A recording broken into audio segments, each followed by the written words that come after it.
Bismillahirrahmanirrahim. Assalamualaikum warahmatullahi wabarakatuh. Allah Subhanahu wa taala berfirman, A'udzu billahi minasyaitonir rajim. Bismillahirrahmanirrahim. Wadduha wal laili idza saja ma wadda'aka rabbuka wa ma qala. Walal akhiratu khairun laka minal ula.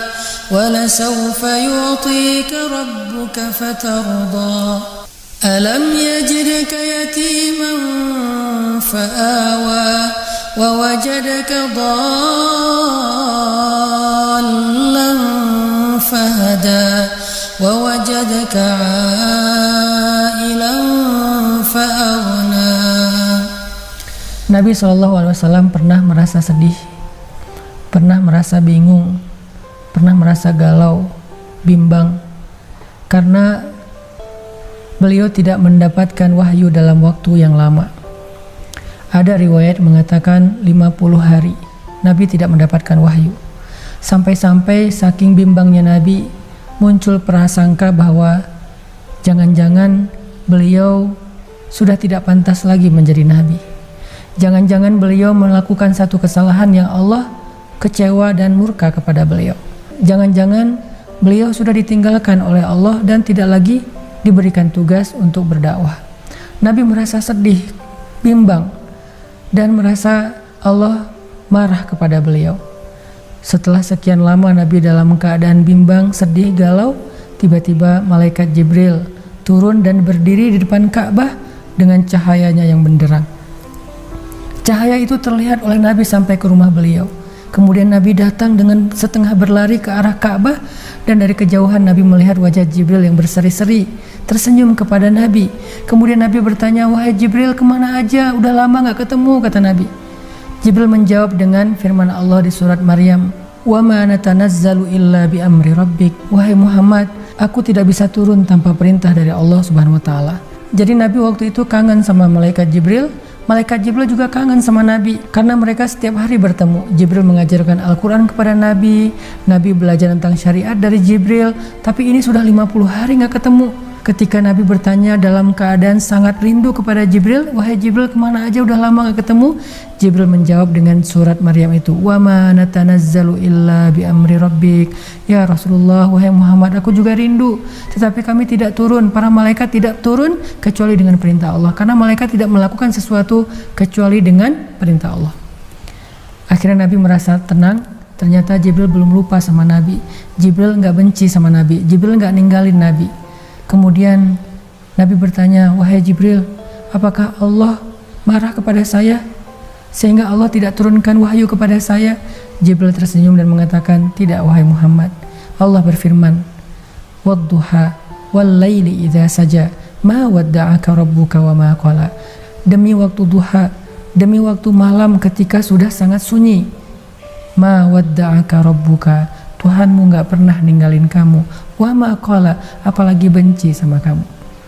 Jadi Jibril bilang, aku gak pernah ninggalin kamu wahai Muhammad, aku juga gak marah sama kamu, dan Allah juga bilang, aku gak pernah meninggalkan engkau wahai hambaku, dan aku gak marah sama kamu. Apa buktinya? Alam yajidka yatiman fa'awa. Bukankah dulu kamu seorang anak yatim, Allah yang melindungi kamu, membesarkan kamu, memelihara kamu? Wa wajadaka dhallan fahada. Kamu pernah tersesat di padang pasir, tidak tahu arah, lalu Allah menunjukkan jalan sehingga kamu sampai ke kota Mekah dalam keadaan selamat. Wa wajadaka ailan fa'aghna. Kamu pernah menjadi orang yang tidak punya apa-apa, Allah yang memberi kepada kamu rezeki dan kehidupan. Itu bukti bahwa Allah gak pernah ninggalin kamu wahai Muhammad. Allah gak pernah benci sama kamu wahai Muhammad. Setelah mendengar surat Ad-Duha dibacakan oleh Jibril, Nabi merasa sangat bahagia. Malam itu Nabi menjadi seperti orang yang baru dapat hadiah yang sangat istimewa. Hatinya berbunga-bunga, matanya berbinar-binar. Saking bahagianya Nabi mendengar surat Al-Duha. Lalu surat ini dibacakan kepada para sahabat. Para sahabat membacakan kepada para tabi'in. Dan dari satu generasi ke generasi yang lain sampai kepada kita. Lalu apa pelajarannya? Ternyata surat Al-Duha bukan hanya japrian dari Allah kepada Nabi, tetapi itu juga japrian dari Allah kepada kita.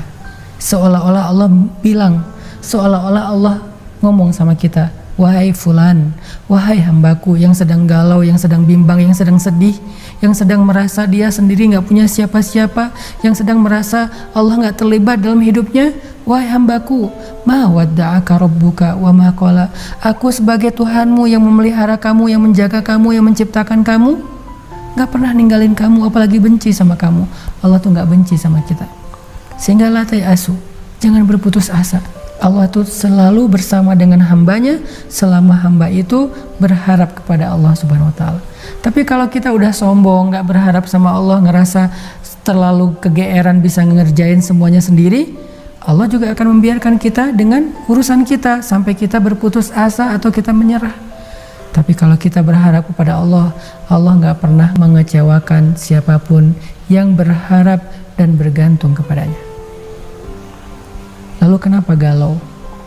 Kenapa khawatir? Padahal kita punya Allah Subhanahu wa ta'ala. Berharaplah kepada Allah dengan doa.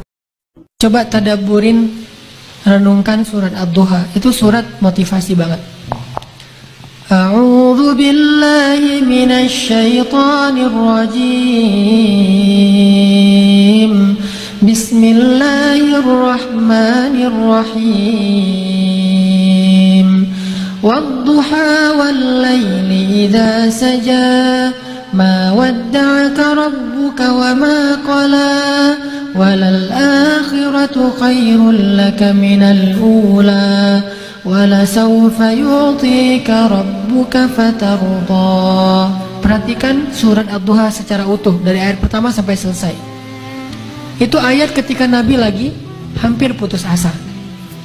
Turun ketika Nabi dalam keadaan berkeluh kesah, ketika Nabi dalam keadaan gak pede, ketika Nabi dalam keadaan sedih berat. Kenapa? Karena wahyu sudah 6 bulan gak turun. Jarang banget sampai selama itu wahyu gak turun. Jadi kayak ibarat kita tuh udah 6 bulan gak ketemu dengan kekasih kita, udah 6 bulan gak dapat WA dari pasangan kita. Kan 6 bulan loh.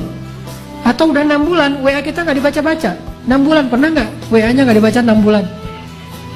Paling-paling 2 hari 3 hari aja udah baper berat ya. Apalagi sampai 6 bulan Nabi tidak dapat wahyu. Selama 6 bulan gak ketemu Jibril. 6 bulan lamanya sampai Nabi berpikir, jangan-jangan saya sudah dipecat sebagai seorang Nabi. Sedih banget. Jangan-jangan Allah udah benci sama saya. Jangan-jangan Allah udah ninggalin saya. Jangan-jangan Allah udah memberhentikan saya. Jangan-jangan Allah udah gak ridho lagi kepada saya. Ya Allah, gimana ini, gimana ini. Turunlah ayat setelah 6 bulan Nabi dalam keadaan sedih. Wadduha wal-laili idza saja. Demi pagi yang terang benderang, demi malam yang sudah senyap dan nyaman, udah semuanya tenang. Ma wadda'aka rabbuka wa ma qala. Berarti siang dan malam Tuhanmu tidak pernah meninggalkanmu dan gak benci sama kamu wahai Muhammad. Ini ayat buat kita. Kalau ada yang mengatakan, apa maunya Allah sama saya? Kayaknya Allah nggak ridho nih, saya jadi orang benar nih. Apa sih yang Allah pengen dari saya? Semua yang udah saya lakukan, tapi kok jadi kayak gini? Allah menjawab, ma wadda'aka rabbuka wa ma qala. Allah tuh nggak pernah benci sama kamu wahai hambaku. Ada masalah? Allah lebih kuasa, makhluk tidak kuasa. Ada masalah? Kita bilang, Allah maha besar, masalah saya kecil dibandingkan Allah. Kalau dibandingkan kita, mungkin kita lebih kecil daripada masalah. Tapi dibandingkan Allah kita, Allah lebih besar. Allahu Akbar. Kita kan dipelihara Allah, terus ngapain kita khawatir? Kalau gitu gak usah ikhtiar, Ustaz. Ikhtiar, tapi jangan libatkan hati. Ikhtiar itu pakai tangan, pakai kaki, pakai tenaga fisik. Hati gak perlu berikhtiar. Hati itu bertawakal.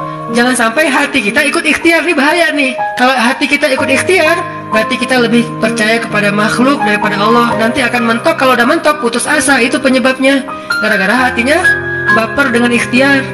Ketika jalan-jalan ikhtiar itu tertutup, hati kita jadi give up. Sedangkan kalau hati kita nggak ikhtiar, dia cuma tawakal, jalan tertutup, dia masih bilang Allah maha kuasa, ala kulli syai'in qadir. Segala sesuatu Allah maha bisa, nggak mungkin nggak bisa. Kita mungkin masih mengaduh, kita masih menangis, kita masih lelah, kita masih merasa lemah. Setidaknya kita tidak mengeluh. Kenapa? Kita percaya Allah kalau mau ngasih hadiah kepada hambanya, DP-nya itu ujian.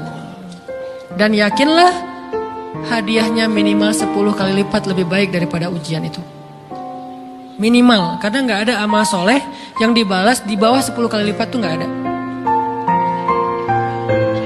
Amal soleh, amal ya bukan niat. Amal yang udah kita kerjakan minimal dibalas 10 kali lipat. Minimal, maksimalnya bighairi hisab, tanpa batas. Bighairi hisab, tanpa batas. Ada yang 700 kali lipat kayak sedekah. Tapi tetap aja ayat sedekah di akhirnya ujung-ujungnya apa? Bighairi hisab juga kan? Berarti sedekah itu minimal dibalas 700 kali lipat minimal. Kalau kita yakin.